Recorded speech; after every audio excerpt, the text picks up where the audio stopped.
जिन्ना की बातों को लब्बैक नहीं कहा, हमने जिन्ना की बातों को ठुकराया। हमने कहा कि ये हमारे आबा अजदाद की लाल किले हैं, हमारे आबा अजदाद की जामे मस्जिद हैं और ताजमहल है हमारे आबा अजदाद की। हम किसके भरोसे पर छोड़ के जाएंगे?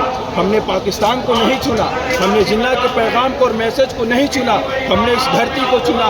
हमें इतनी मोहब्बत है इस धरती से कि हम दिन में 5 मरतबा इस धरती पर अपना सर रखते हैं और सजदा करते हैं, अल्लाह के सामने सजदा करते हैं। और आप इस मुल्क से हमारी वफादारी का सबूत मांगते हैं। इस मुल्क से सबसे ज़्यादा मोहब्बत करने वाला अगर कहा जाए तो मुझे यकीन है, मुझे उम्मीद है कि मुसलमान। हमारी मौजूदगी है बिहार की राजधानी पटना में, और पटना में राजधानी में भी हम मौजूद है कि यहाँ के गांधी मैदान में वक्फ बोर्ड के कानून के तहत पूरे जन सैलाब लाखों की संख्या में आए हुए और मुसलमानों ने ही कई राजनीतिक पार्टियां और कई संगठन मिलकर इस आंदोलन में, इस सिर्फ मुसलमानों का मामला नहीं, पूरे संगठन है, कई समुदाय के लोग इसमें बढ़ चढ़कर हिस्सा ले ये बात करते हैं इनसे कि किस लिए यहाँ पर ये क्या वक्फ बोर्ड के कानून के तहत। और हम सबसे पहले आपका शुक्रिया अदा करना चाहते हैं कि आपने हमें मौका दिया बोलने का। हम यहाँ गांधी मैदान में मशरक़ी चंपारण से आना हुआ है। यहाँ आने का साफ मकसद और मेन पर्पज़ हमारा यही है कि हम वक्फ एक्ट 2025 को हम रद्द करने के लिए आए हैं और हम सरकार से ये कहने के लिए आए हैं कि आपने यानी मौजूदा हुकूमत भारतीय जनता पार्टी की हुकूमत जो एक्ट बनाई है, वक्फ कानून को जो लेकर के आई है, ये सरासर मुसलमानों के ख़िलाफ़ है, मुसलमानों के हुकूक़ के ख़िलाफ़ है। इस कानून में ख़ास तौर पर एक ख़ास किस्म के समुदाय को निशाना बनाया गया है जो कि हमारे कॉन्स्टिट्यूशन ऑफ इंडिया के अगेंस्ट है। हम यही कहना चाहते हैं प्राइम मिनिस्टर नरेंद्र मोदी जी से कि हम भी, आप सिर्फ एक समुदाय के नहीं, आप पूरे मुल्क के और पूरे हिंदुस्तान के आप प्राइम मिनिस्टर हैं। आप रहम करम कीजिए और आप इस कानून को वापस लेने की बात कीजिए और आप इस कानून को वापस लीजिए। हम संघर्ष करेंगे उस वक्त तक जब तक कि ये काला कानून वापस ना हो जाए। मोदी जी कह रहे हैं कि गरीब मुसलमानों का इस कानून आने से बड़ा फायदा होगा। मोदी जी ने तो ट्रिपल तलाक के मौके पे भी कहा था कि इसमें मुस्लिम महिलाओं को हक दिलाएंगे। कहाँ चला गया आपका मुस्लिम महिलाओं का हक? नहीं, मोदी जी कहते कुछ हैं और करते कुछ हैं।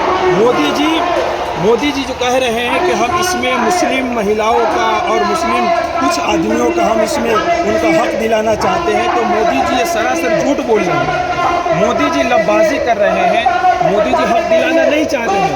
मोदी जी बल्कि मुसलमानों के हुकूक को छीन कर अपने मित्र और अपने कुछ करीबी दोस्तों को देना चाह रहे हैं। यही तो हम कहना चाह रहे हैं कि इस बिल से कितना नुकसान है वक्फ बोर्ड को। ये बिल, ये जो कानून जो बना है, ये कानून वक्फ बोर्ड की खुद मुख्तारी को ख़त्म करता है और दूसरी बात वक्फ बाय यूज़र जो है उसको भी ये ख़त्म करता है। ये काला कानून जो मुसलमानों के हुकूक के ख़िलाफ़ है और यहाँ पे जो कॉन्स्टिट्यूशन में जो है हमारे लिए कि फ्रीडम ऑफ रिलीजन, कि हर आदमी को अपने रिलीजन पर, मज़हब पर अमल करने का उसको पूरा इख्तियार है, ये फ्रीडम ऑफ रिलीजन के अगेंस्ट इस्तेमाल करना चाहते हैं। क्या मुसलमान इस देश के अंदर 2 नंबर का शहरी है? नहीं, मुसलमान इस देश के अंदर 1 नंबर का शहरी है। लिहाजा आप इन मुसलमानों को 1 नंबर की शहरियत के नज़रिए से देखिए। आप देखा जा रहा है कि जब देश आज़ाद हुआ था तो जिन्ना को छोड़कर गांधी के रास्ते पर मुसलमान चलने का उस वक्त हमें इख्तियार था कि हम पाकिस्तान जाएं, जिन्ना की बातों को लब्बैक कहें, लेकिन हमने जिन्ना की बातों को लब्बैक नहीं कहा, हमने जिन्ना की बातों को ठुकराया।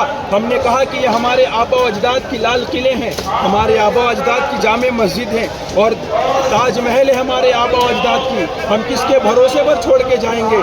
हमने पाकिस्तान को नहीं चुना, हमने जिन्ना के पैगाम को और मैसेज को नहीं चुना, हमने इस धरती को चुना। हमें इतनी मोहब्बत है इस धरती से कि हम दिन में 5 मरतबा इस धरती पर अपना सर रखते हैं और सजदा करते हैं, अल्लाह के सामने सजदा करते हैं। और आप इस मुल्क से हमारी वफादारी का सबूत मांगते हैं। इस मुल्क से सबसे ज़्यादा मोहब्बत करने वाला अगर कहा जाए तो मुझे यकीन है, मुझे उम्मीद है कि मुसलमान इस मुल्क से सबसे ज़्यादा मोहब्बत करने वाला हो सकता है, क्योंकि 1947 में मुसलमानों को हक था, वो जा सकते थे लेकिन वो नहीं गए। उन्होंने अपने इस बिरादरान वतन और अपने मुल्क अजीज़ को चुना, इसी को इंतखाब किया कि नहीं हम यहीं रहेंगे। हमने अपने मुल्क को आज़ाद कराया था, हमारी गर्दनों में फांसी के फंदे चढ़े थे, हम शहीद हुए।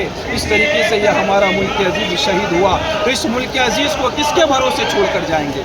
आज हम ये कह देना चाहते हैं साफ लफ्ज़ों में कि उस वक्त हमने ब्रिटिश रूलर से हमने इस मुल्क के अजीज़ को हमने आज़ाद कराया था, और आज इस देश के अंदर जो मौजूदा हुकूमत है वो भी एक समुदाय को बार बार निशाना बनाने का काम कर रही है, उन्हें परेशान करने का काम कर रही है। अगर मौजूदा हुकूमत अपने इस गलत कार्यों से और अपने बदकारियों से अगर पीछे नहीं हटती है तो मुसलमानों के साथ आज हर एक समुदाय का आदमी जुड़ा हुआ है, हर एक रिलीजन का आदमी यहाँ पर मुसलमानों का साथ देने के लिए खड़ा है। ये सारे मिलकर इस देश में फिर से क्रांतिकारी लाने का काम कर सकता है, और जालिम हुकूमतों को और जालिम हुकूमत जो आज कुर्सियों पर बैठे हुए हैं उनको उखाड़ फेंकने का काम करेगा, क्योंकि जो कानून बना है ये कॉन्स्टिट्यूशन के खिलाफ है।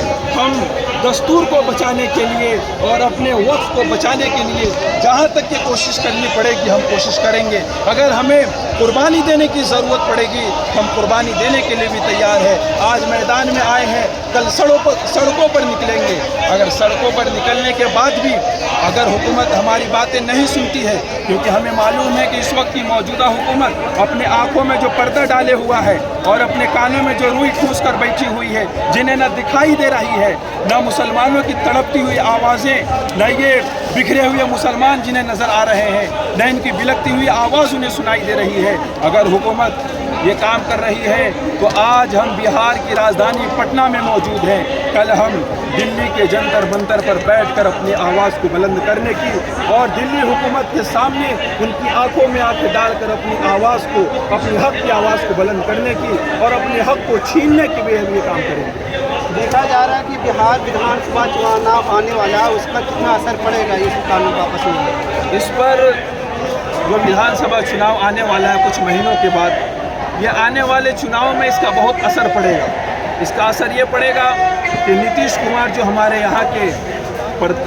यहाँ के जो चीफ मिनिस्टर हैं, अगर वो चाहें तो इस कानून को वापस करा सकते हैं, क्योंकि केंद्र में इन्हीं की वजह से सरकार बनी हुई है और ये हमारे बिहार के भी चीफ मिनिस्टर हैं।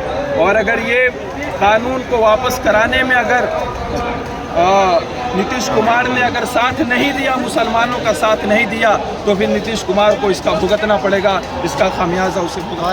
इंशाअल्लाह मुझे उम्मीद है कि सुप्रीम कोर्ट जो है ज़रूर इंसाफ करेगी, क्योंकि अगर इंसाफ है तो, क्योंकि पहले हम बचपन में सुनते थे कि अंधा कानून होता है, आज नज़रों से भी देख लिया कि अंधा कानून होता है, ठीक है ना। आज नज़रों से भी देख लिया अंधा कानून होता है।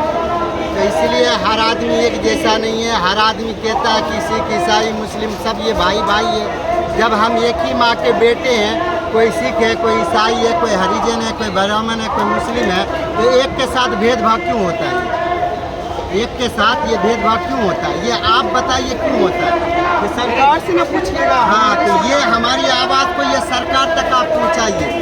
इसीलिए गोदी मीडिया तो तुरंत में मालूम है और कराची और पाकिस्तान को कब्जा कर लेता है, ठीक है ना।